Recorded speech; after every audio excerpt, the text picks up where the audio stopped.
Washington football. Woo!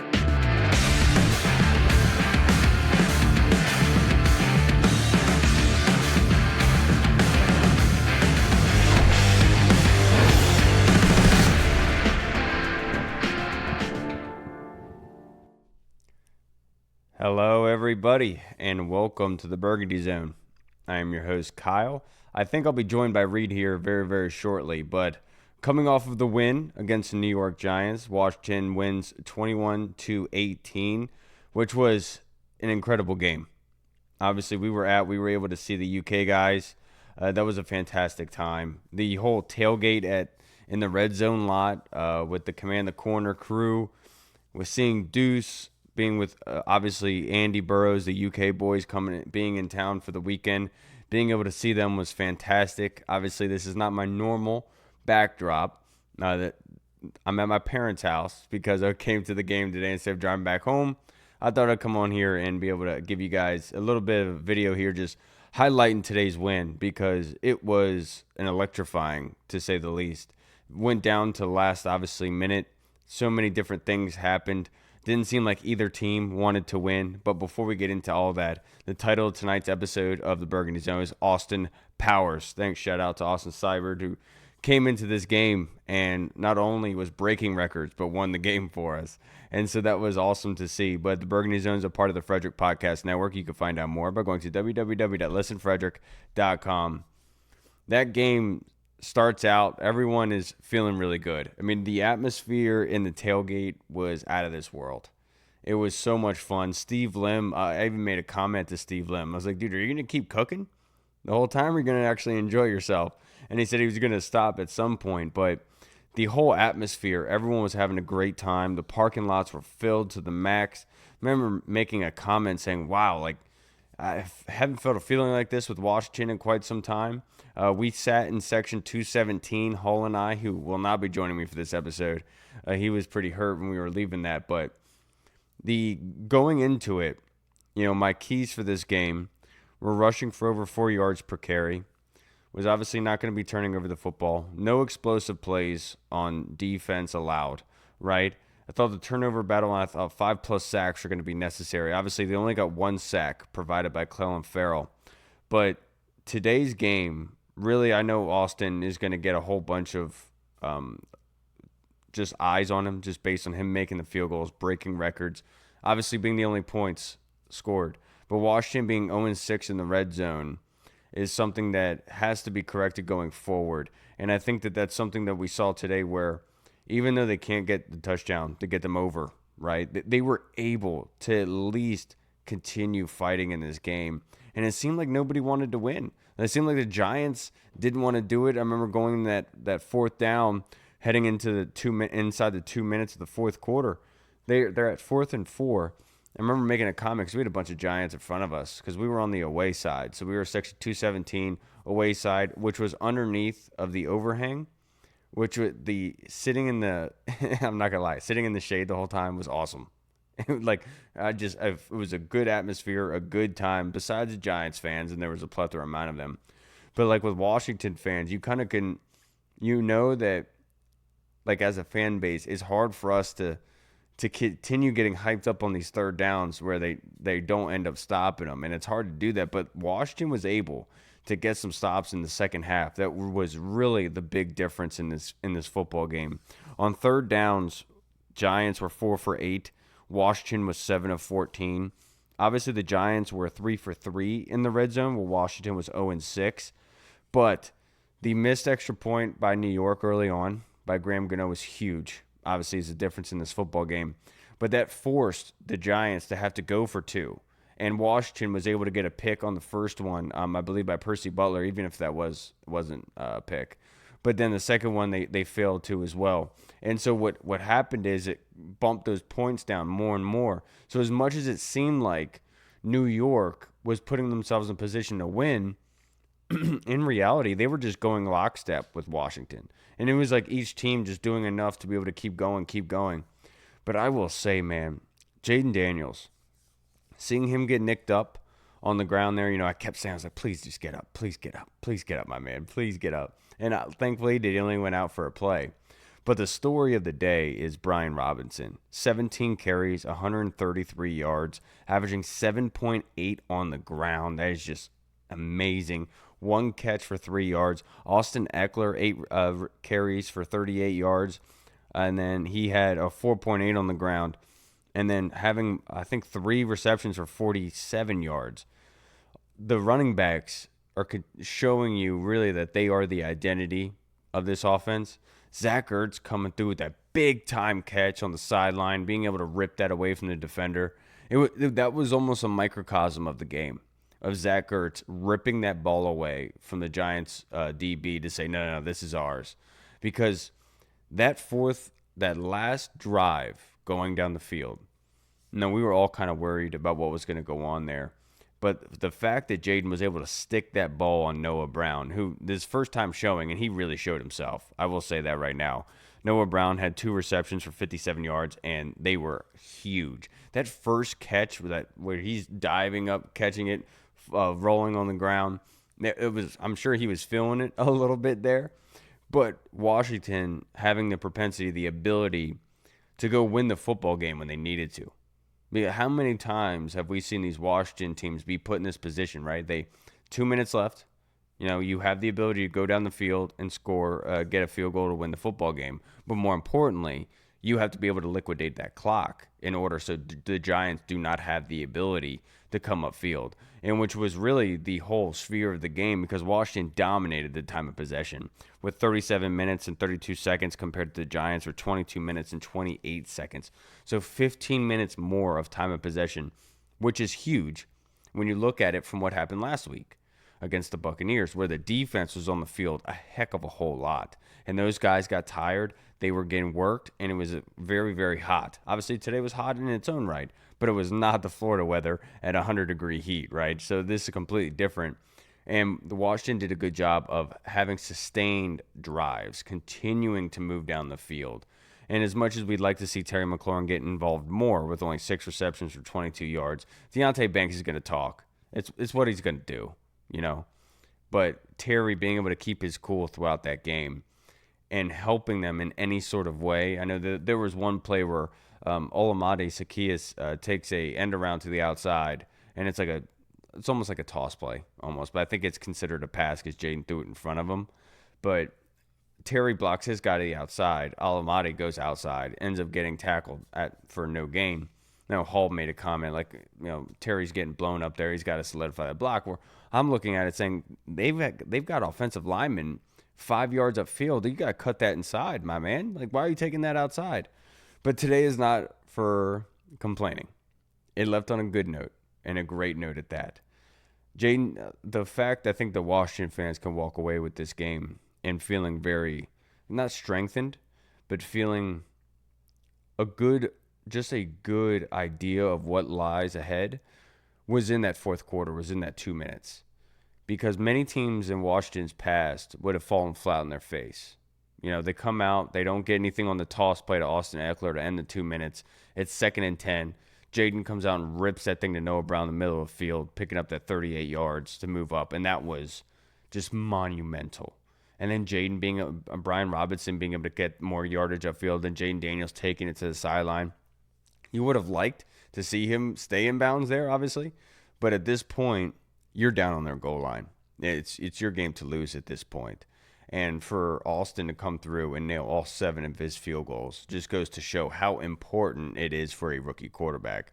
Jaden Daniels, 23 of 29. Obviously, a lot of things were short, closer to the line of scrimmage.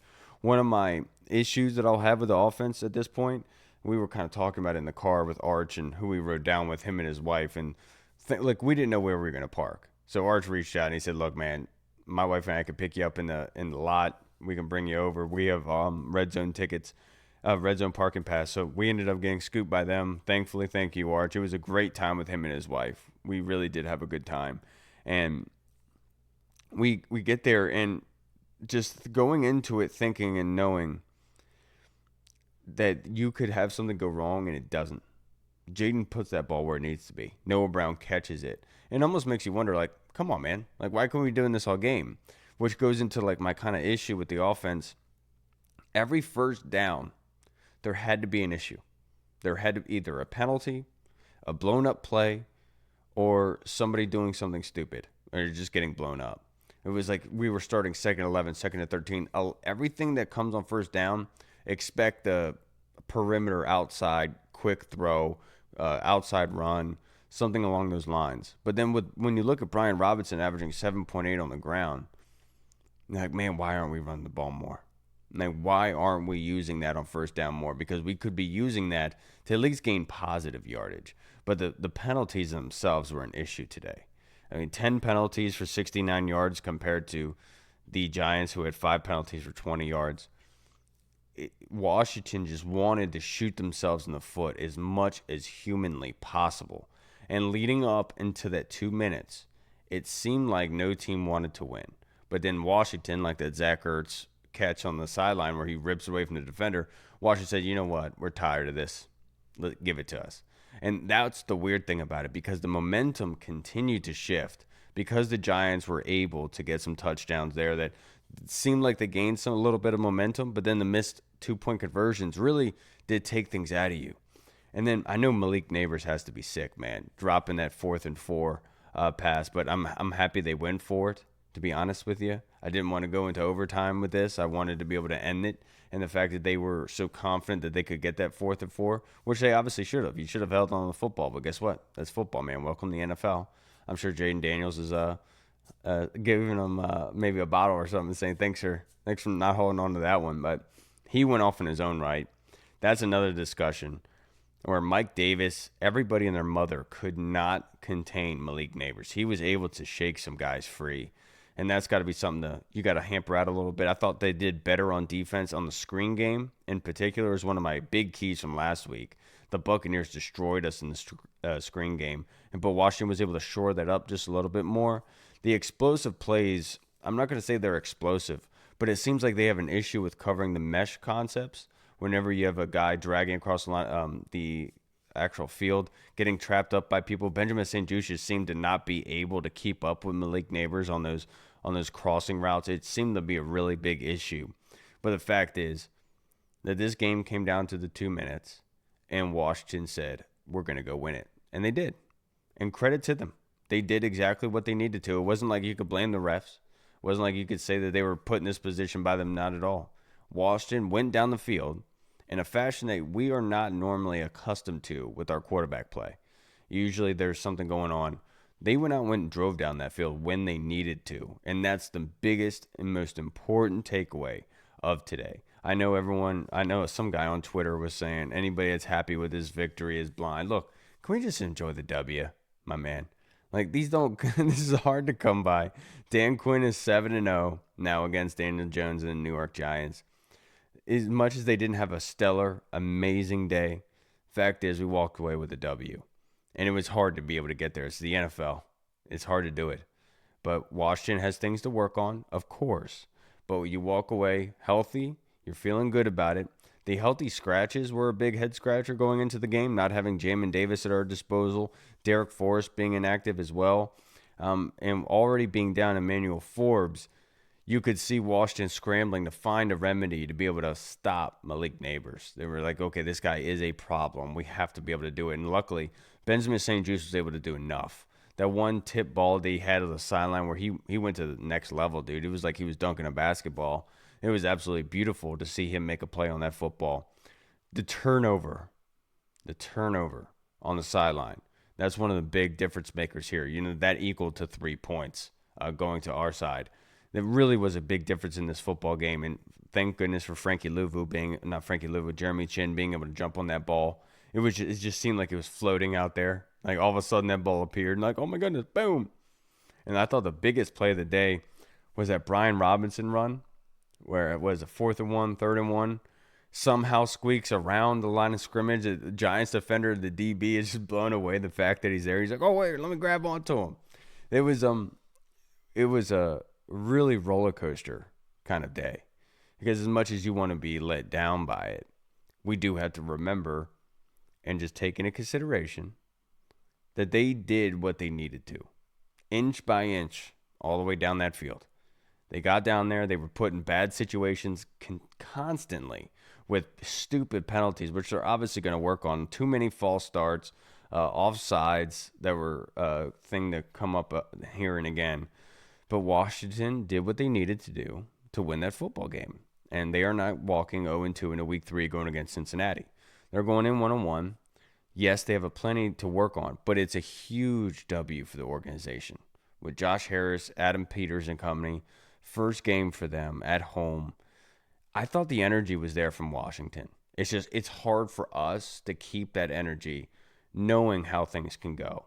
Like it's hard to continue to tell Washington to keep getting hyped up for these third downs when then they're getting a touchdown right afterwards. You know, we've all been there before. We've seen that go down. So I gotta drink. I gotta need some fluids, man. Today was a fun party. But we sat in 217, a lot of people around us, a lot of Giants fans. And obviously being the away side, the defensive chants were electric. But it was good to see Washington be Washington again. Like, for people to actually be proud to be there, if that makes sense. Like, there was Redskins chants going off. It was a fun time. It was a great atmosphere. And these are the sort of games that you have to win in order to get people back home. They have to get something to be excited about. They have to get energized. And this is the sort of thing that Jane Daniels does. That drive at the end is what's going to bring fans here to say, it doesn't matter how the game is going. We always have a chance if 5 is back there. And him getting nicked up, being able to come back in, you should have heard the standing ovation that he got. It was loud. It was explosive when he came back in that football game, which I think just really shows you where this community is feeling about this football team at the moment. You could say it's about Jane Daniels, which of course it is, but it's just overall, that feeling of we can win this. We are in this. And as much as we want to talk about how the Giants probably are bottom of the league, and maybe we can make an argument for us. I'm not going to say it. Somebody else will. I certainly will not. But where they are right now, they showed you the will to win. And in the NFL, having that ability to say that we can get down, even though we haven't been pushing the ball downfield, we will do that in order to win, and which is what they did in that final minute. It was absolutely humongous for what they were able to do.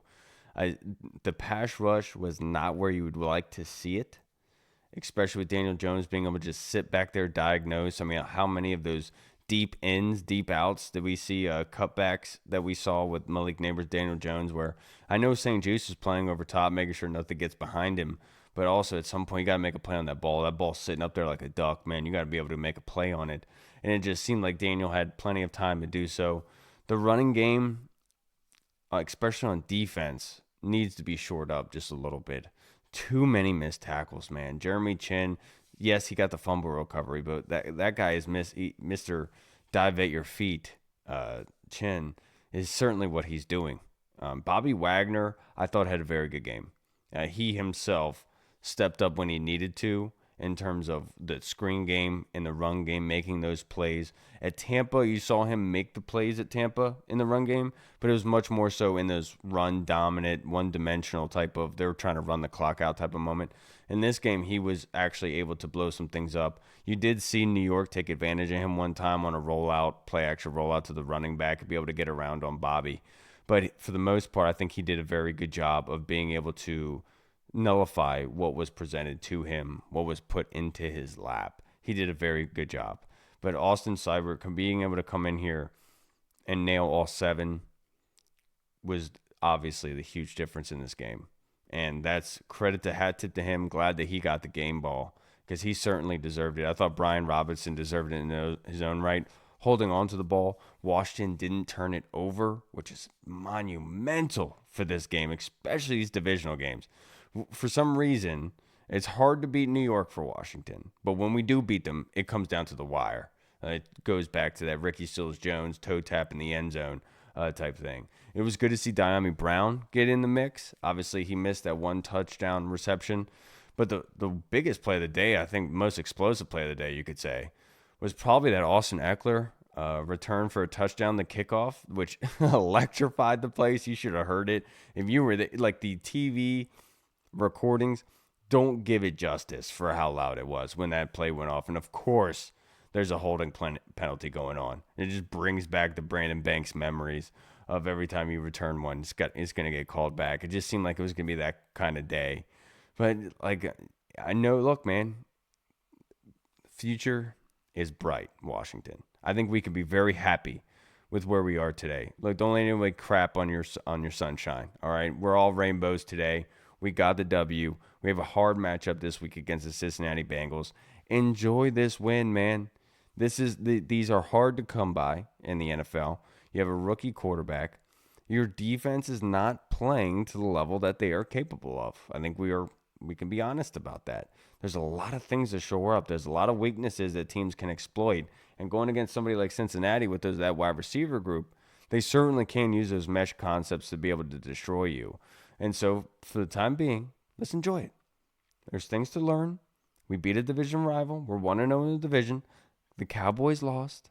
Everyone in the stadium, you should have heard how loud it was in that stadium when they put on the Cowboy score and they were losing to the Giants. Like, I think it was like 30 something to, I think it was like 12 or maybe 19 at that time.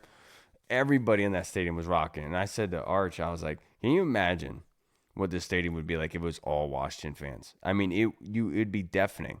I couldn't hear the head ref in the white hat. I couldn't hear any of his calls. That's how loud it was in there. And I know it's hard to hear that on the TV, be able to really gauge how everything is going. But, dude, it was loud in there.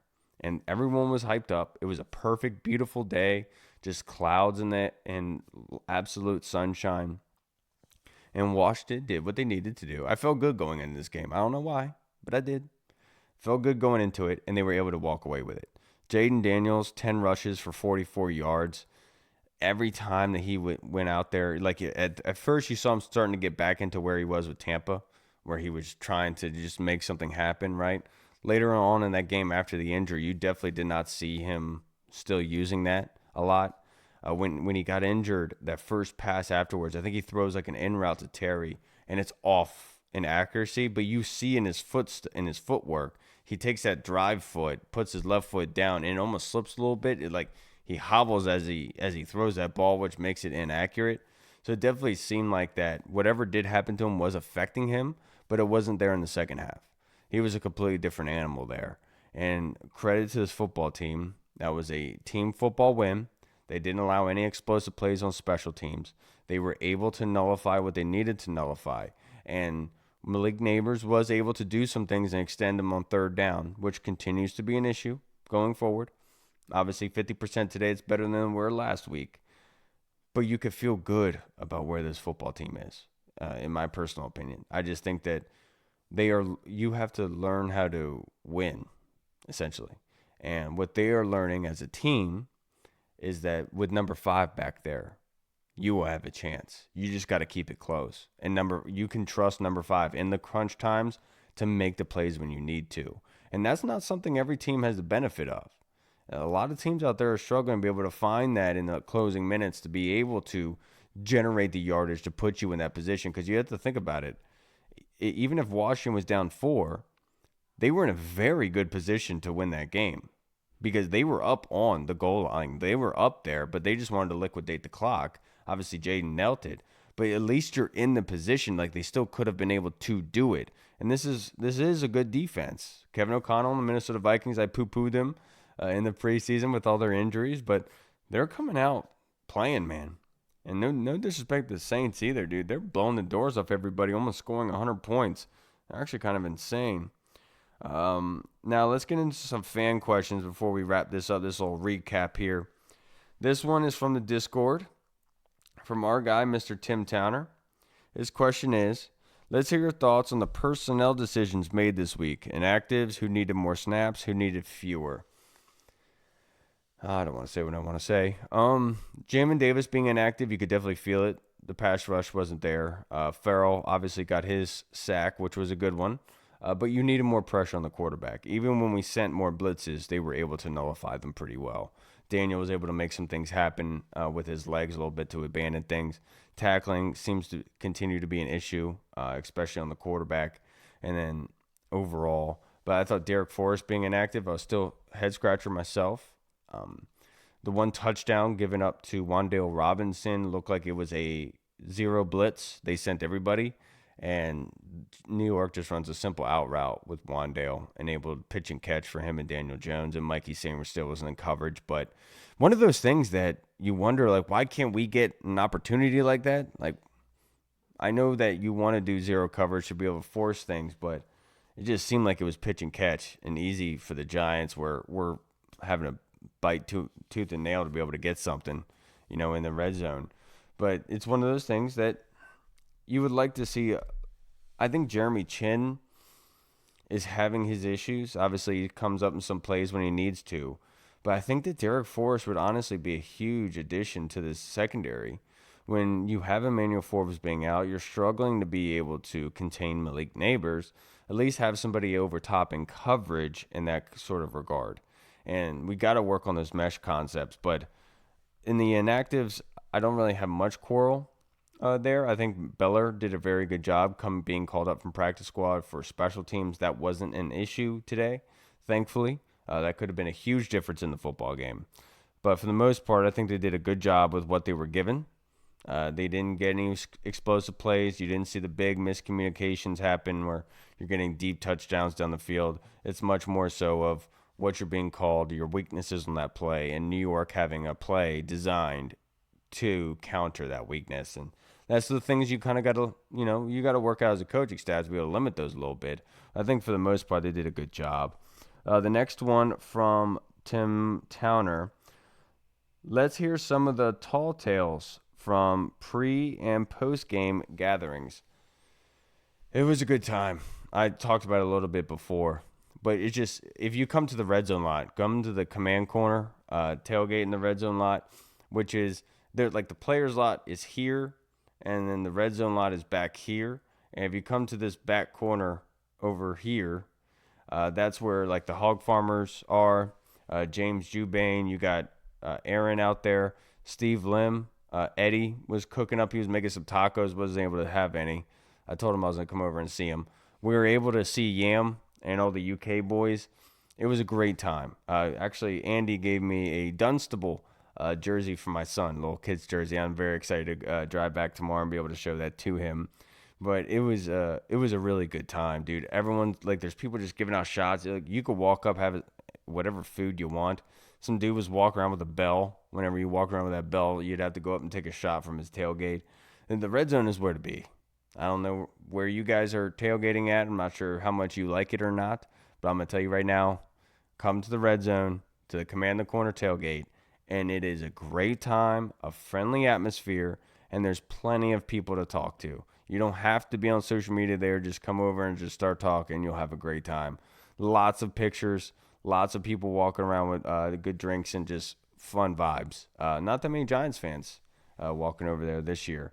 I noticed that walking into the stadium, there was a lot more Giants fans than there were leaving. I do wonder how that's the case, but just a personal observation that I saw.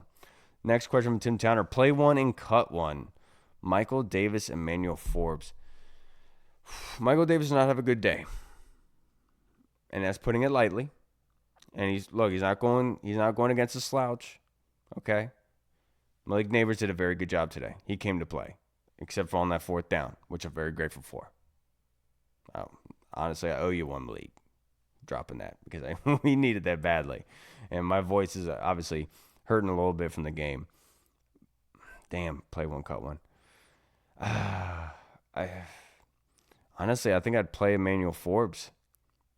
And I'm sorry to say that. And I know that he hasn't given you all that much, but his length is obviously a huge plus, and he still has the youth about him where you can continue to grow and develop him.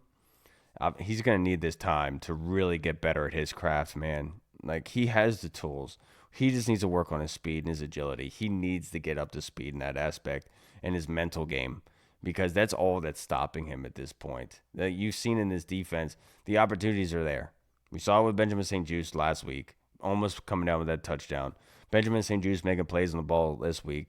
You can't tell me that couldn't be Emmanuel Forbes. I think he's very capable of that. So if I had to, I would say Emmanuel Forbes. I would keep him and play him. As much as a psychotic thing to say at this point, but I'm just being honest, man. I just think that he's not far away. It's just you got to be able to get him in the right mindset going forward, because he's hurting himself, and that's what you don't want as a player, especially at corner, because it really is like somebody you have to be of big confidence in order to do that position at this level, going against who you are. You got to have some confidence about you, and if you don't have that swagger, if you're hurting a little bit, you're not going to be put in a good position. But for the most part, man, today was a whirlwind, a roller coaster of emotions.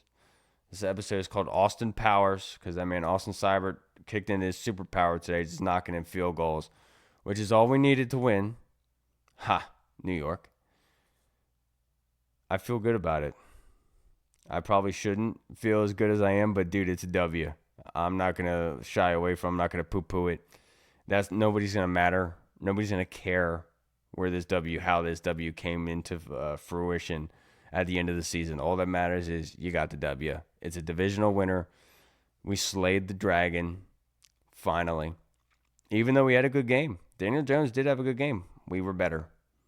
That's the fact of the matter. We made the necessary plays in order to win the game. We drove down the field when we needed to. Daniel Jones wasn't able to capitalize. He needed that fourth down to be able to move and get some points there. They wanted to be confident about it and say they could go 4th and 4. Sorry you made that decision. Shouldn't have listened to Dayball. But guess what? We won the football. And that's all that matters. Went down the field and we freaking won that game, dude. I am so excited that they were able to show that. I really don't think you guys understand what that drive means, because that sort of feeling is not something that comes around here very often, where you're feeling confident in that last 2 minutes to say this is a really good shot to go win the football game. Usually you're sitting there thinking there's going to be a turnover happen here. We're going to get a 3 and out. We're going to have to punt it and then stop them from kicking the field goal. Hopefully we get out of here in overtime. They're not even getting the ball back. We're keeping this thing and we're ending it ourselves on the leg of Austin Powers. And that's exactly what happened today. All right, everybody. That's going to wrap me up. That's going to wrap us up for this episode. It's not really much of an episode. It was a wild day. It was an awesome day. Being able to see the UK boys, Andy Burrows, Andy Lockhart, Scott Hartley, Freddie Ham, John Taman and his son, Kelly and her family. It was a really, really cool day. Thank you to Arch for being so hospitable, going out of his way to pick us up and be able to take us to the stadium and drive us back to our cars. I mean, we can't thank you enough, man. It really was a fun day with some Royal Farms chicken, some great brewskis that Arch brought. Appreciate all you guys. Everyone that reached out, people came out said they listened to this show. I can't thank you guys enough for doing that. It's such a crazy, it's weird, to be honest. It's not really that big of a thing for us. It was like, what?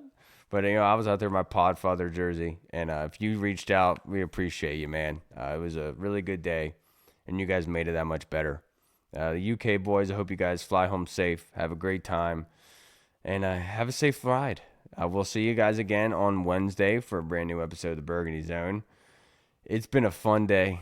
I hope you guys enjoy the Victory Monday tomorrow. Enjoy it, soak it all up, and take it for all it's worth. Because this one was hard fought, and be proud of it. Everyone showed out today. Everyone did what they needed to do to win the football game. And team football is what wins. And that's what we learned today. Football is a game of inches. You give them an inch, we take a mile. And that's what we did with Malik Neighbors and that incompletion on 4th down. Literally. Shout out to Brian Robinson. You're the freaking man. Shout out to Bobby Wagner.